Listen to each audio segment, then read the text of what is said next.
ये कहानी है चंबल के एक छोटे से गांव मुरैना की। कहानी है मनोज की और कहानी है मुरैना के मनोज से आईपीएस मनोज बनने की। ये मेरी कहानी है, या सच कहूं तो ये हर उस लड़के की कहानी है जो मेरे जैसा है या कभी मेरे जैसा था। कहने को तो इस किताब का मुख्य किरदार मैं ही हूं, लेकिन आप इसमें खुद को या आपके आसपास रहने वाले किसी लड़के का मुख्य किरदार पाएंगे। अब भूमिका तो बन गई, लेकिन एक सवाल तो अभी भी आपके मन में घर किए होगा कि भैया आप यानी कि मनोज आईपीएस बना कैसे? सब बताऊंगा, लेकिन उससे पहले एक छोटा सा किस्सा सुनिए। एक बार मेरे एक दोस्त रविकांत ने मुझसे कहा था कि भाई मनोज, सिर्फ हिंदी का झुनझुना बजाने भर से तुम्हारा पेट नहीं भरेगा। हिंदी से बीए कर भी लिए ना तो भी नौकरी की मेज से पहले ही हिंदी की वजह से तुम्हारे प्राण निकल जाएंगे।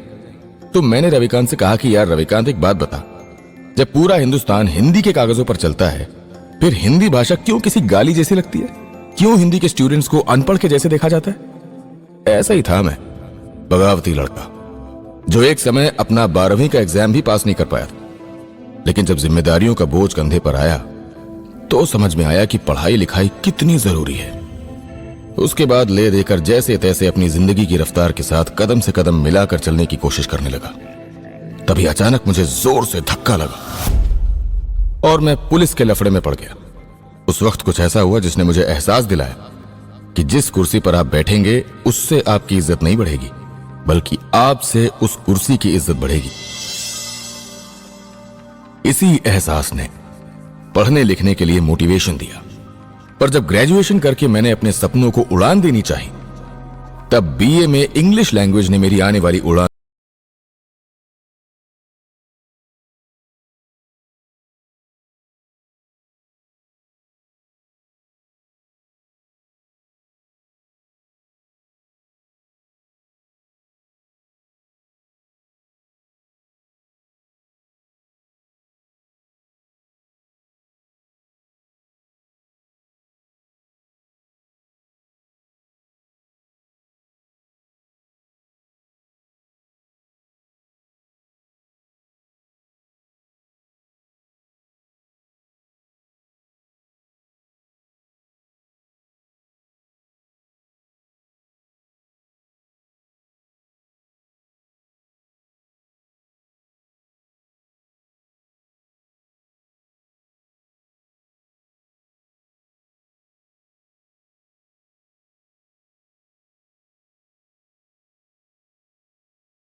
आपके कैसा हो अगर इम्तिहान की किताबों को पढ़ने की जगह अगर परीक्षा के वक्त आपका मन उपन्यास पढ़ने का हो?